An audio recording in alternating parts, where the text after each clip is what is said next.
Hello everybody and welcome back to another video. I know this video is a day late, but as you may be able to tell from my voice, I am still very much sick, and I was very sick yesterday, but I have medicated enough now over the past day that I think I am good and ready to record. So today, we're taking a look at the Vancouver Titans and their 2020 roster.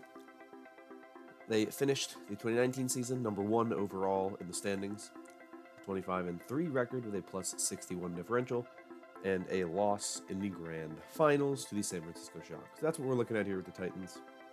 Very good team, but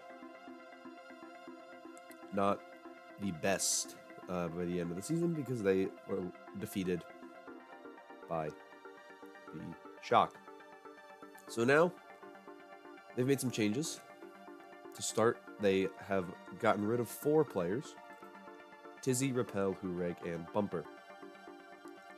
And they've brought in 2 players who we'll talk about here in a second. Let's start with their damage dealers because I think that's the most, it's the most consistent place. It's the place there's the least amount of changes. They lost Hureg, but they keep Hacksaw, Sominsu, and Stitch. We know what we're getting out of all of them. Obviously, Hacksaw very well known for his flex DPS. Mainly his Genji, but he played a good Brig, obviously, though Brig is not a damage dealer. He played a good Pharah, and he played a good Doomfist. Beyond that, we don't know a lot, because he's been playing so much Brig for the past, year. We have Sominsu, who can play the Reaper. He also plays some Doomfist and some Hanzo, and also some Pharah, so I don't know what to expect out of Sominsu. If it's Doomfist Reaper again, then I expect it to be Hacksaw, Sominsu. You have Stitch, who can play the Tracer Sombra, Soldier 76, Widowmaker, and McCree. He's not an incredible Widowmaker player. He's okay. He's not the best. That's really kind of where they are the most lacking. They don't have a really good hit scan player. Stitch is fine. He's not great. He's not a top of the league hit scan player, but he's good. But I would expect most of the time it's going to be Hacksaw, Sominsu, just because I think that is really where they excelled last season, was with Hacksaw, Sominsu. But depending on what the meta is, they could struggle based on that. I don't know. I don't expect them to. I think they'll be fine with their damage dealers, but that is something I think is noteworthy. But they have very consistent play from years of playing together. I'm not worried about them. I think they're all really good players, and I think that they will be fine. Like I said, I think the main thing that they have to worry about is potentially Widowmaker, but I don't really think that'll be too big of an issue. But I think it's pretty good, so that's all that really matters. Next is their support line, which is slightly different. You still have Slime as their main support, and he's their only main support. He's going to play their main support, and he's really good. I don't expect that to really be something that they have to improve later in the season, because he is one of the best. He has been one of the best throughout the season. Last season, and I really like what he does. So, Slime, good player. Glad to see him still back. They have Twilight as their first flex support, as their starting flex support. Twilight was an MVP candidate last year, a deserved MVP candidate last year. I really like what we got out of Twilight. I expect him to be their main flex support player throughout the season. And I expect Ryu Jaehong, who they picked up, of course, from the Seoul Dynasty, to be his backup. I think Jaehong's here. Interestingly, I don't think he gets a lot of playtime. I honestly think he's here because they needed an 8th player, and he was just kind of a veteran presence. He's a well-known name. He's a jersey seller. There's a lot of reasons why. So that's why I think they brought him on.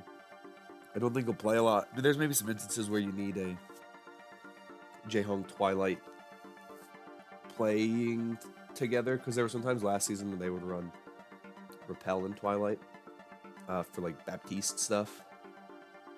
So maybe we see Jae-Hong doing that, but who knows? It's an interesting pickup. I don't expect Jae-Hong to play much. I think they just needed an 8th player, honestly, and they brought him in for that. But you have one of the best flex supports in the league with Twilight, and you have a really well-known veteran presence backup player in Jae-Hong, and I think that it's just a good thing to have. You know, the question with Jae-Hong is how much money did they spend on him, and could they have done something better? I don't think Jae-Hong was really a great pickup for this team, just because I don't think they need him. Like, Twilight's better. Twilight's going to be the guy that plays. So why did you bring in Jae-Hong when you could have brought in a much better player, or a more needed player to back up your main tank, or another DPS player to play your hit scan more if you wanted another hit scan player, which I think is what they should have done. But they opted not to, and they opted to go with Jae-Hong, and we'll see how that works out for them throughout the season, but I think it's an interesting move. I want to note it for that reason. But I'd say they have one of the top support lines in the league with Slime Twilight and Jae-Hong as a backup. And I'm sure there's just some good things that Jae-Hong provides just as a player in general. Potentially, just a veteran presence. Obviously, a lot of the guys on Runaway, who are now Vancouver Titans, have been around for a long time.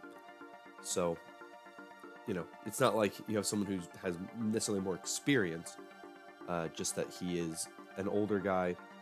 He kind of brings that veteran presence to the team, and I think that's helpful for a team which is pretty young. And I think that could be a big part of why they brought him on. But I have no idea. He's a weird pickup to me, and I don't really know why they brought him in. Now let's get into the fun stuff, the tank line. They have Janu, of course, as their flex tank, coming back. He was another MVP candidate last season, though I don't think he should have been. I thought he was a fine player last season. I don't think he was the best flex tank in the league last season. I think he was just flashy. He had some big plays every so often. So was Choi Hyobin. But I think Choi Hyobin was better than Johnny was last season. He didn't get nominated for an MVP candidate, so that's where I lie. But Johnny's a good player.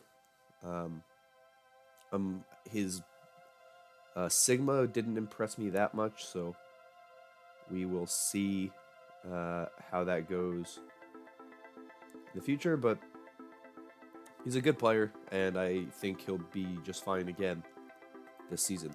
The interesting player, of course, is Fissure, who is the team's newest main tank, who, of course, has had a long career and has been on 3 other Overwatch League teams since 2018. So he was on London Spitfire, LA Gladiators, the Seoul Dynasty, then he retired, and then he came out of retirement to go to Vancouver Titans. And a lot of really interesting things going on with Fissure, and it's a very interesting signing. And a lot of people have kind of asked why did they bring in Fissure when they had Bumper and they had Tizzy. Bumper was a player who has been playing with these guys for a long time, so it doesn't really make a lot of sense to get rid of him.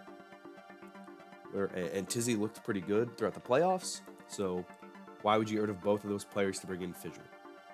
And I think it's a good question, but I also think there's reasons beyond just what we see from the outside. There's been rumors of issues with the main tanks. I don't know if it was necessarily Bumper and Tizzy having issues with each other, if they were having issues with their teammates, or if they were having issues with the coaching staff. I don't really know exactly what the situation was, but to me, there's no reason to get rid of both of them and bring in Fissure, right? Like, you can bring in Fissure and then keep Tizzy or keep Bumper, unless there's a reason why you had to get rid of them to bring in Fissure, which I think there's a possibility there is. And I got this crazy theory that probably isn't true, but I got a crazy theory about this that I wanted to bring up. And it's mainly that I feel like if you're Fissure, right, and you look at Fissure's career, right, there's this kind of notion going around that Fissure's like a really problematic player and he's a bad teammate and all this other stuff, but we haven't really heard much about that from like actual players in the league. And everyone says he got kicked out of all the teams. He didn't really get kicked out of any teams. London, he requested to be traded because he didn't want to sit on the bench. Rascal did the same thing. So they traded him to the Gladiators. When he got to the Gladiators, he said that he wanted to be traded to a Korean team at the end of the season. They agreed. And they traded him to Seoul. Then with Seoul, he wasn't playing because he wasn't as good as Marvel, and he just got, you know, he wasn't happy with the way things were going, and he wasn't happy with the meta, so he retired. And yes, there's definitely an element of like, you're quitting on your team in that sense and all this other stuff, but I think that you have to look at what Fissure has done and been through and say, this isn't a player who we're looking at who's like necessarily toxic. Maybe he's not a great teammate in the sense that he kind of quits on his team. But I think a lot of that comes down to the fact that Fissure has never really been the guy. He's never, except for when he was with the Gladiators, he was never like the guy. And I think Fissure sees himself in a way as the guy. And I think he sees himself as a player that good that to him it's kind of like weird to see him not play when he's arguably better than most of the players that he has been playing alongside. So if you're Fissure and the Vancouver Titans are asking you to come out of retirement where you're streaming and you're making a comfy life streaming, right? And they're asking you to come out of retirement and travel with the team for every match and practice again and go to another country and travel around the world, all this kind of stuff, right? You want to guarantee that you're going to be the starting guy. You want to guarantee that there is not a single chance that you are replaced. So you're going to say, I will sign with this team, but only if I'm the only main tank player on the roster. And if you're the Titans and you look and say, well, Tizzy isn't under contract, so we'll let him go, that's fine. Bumper is under contract, though, so we have to either trade him or release him. And they tried to trade him, from everything we know. No trade was found, so they released him. So I think that Fissure was trying to secure himself a job to make sure he wouldn't get replaced. And I think as a result of that, we may have seen the release of Bumper and Tizzy to accommodate that. Because I think there's no doubt in my mind that Fissure is better than Bumper and Tizzy. It's just a question of how well will he work with the team. And I've seen people talk about. I saw mainly Plat chat, but they're saying that they think that Fissure is a more resource-intensive main tank than Bumper, which I disagree with fundamentally, because I think Bumper was the most resource-intensive main tank that was in the league last season. Bumper wasn't a very good main tank, which I think is obvious by the fact that he's not on a team right now. If Bumper was a really good player, the Vancouver Titans getting rid of Bumper, he would have been instantly picked up and trialed by teams. Or he probably was trialed anyway, but he would have been instantly picked up by teams. And he's not. He's not in the Overwatch League right now. Now, maybe there's a team that picked him up, but they just haven't announced it yet. As I'm recording this, he hasn't been picked up by a team. To me, it screams like Bumper really isn't that good of a player. He's just been playing for so long with the same people. And they know how to play around him really well, that he was able to succeed. But once Reinhardt wasn't meta, he was struggling. That's why they brought in Tizzy. So I don't look at Bumper and say he is a more or a less resource-intensive main tank than Fissure, because Bumper, you had to put so many resources in him just to keep him alive, and he still died first every fight. I think Fissure's a smarter player than that. I think Fissure's a better player than that. I think he'll take less resources. I think that it's a good pickup, I think, on paper, and I think he makes their team better on paper. It's just a question of will he actually be able to synergize well with this team and work, and will he be one of the top players again like he was in the 2018 season? Because in 2019 didn't have as great of a year. And will he be able to go an entire season without, giving up and whatnot? And I think what Fissure, the other thing with Fissure, right? He's joining a team that's good. He's joining the Vancouver Titans. Seoul Dynasty were a middling team last season. They kind of had ups and downs and highs and lows, but Fissure wasn't really the one playing for those highs and lows. So which is I think really where his unhappiness came from. You have a Fisher on a team like the Titans, which is actually a really good team. If they're playing well and he's starting, I don't see why he would want to quit, unless he just really isn't having fun.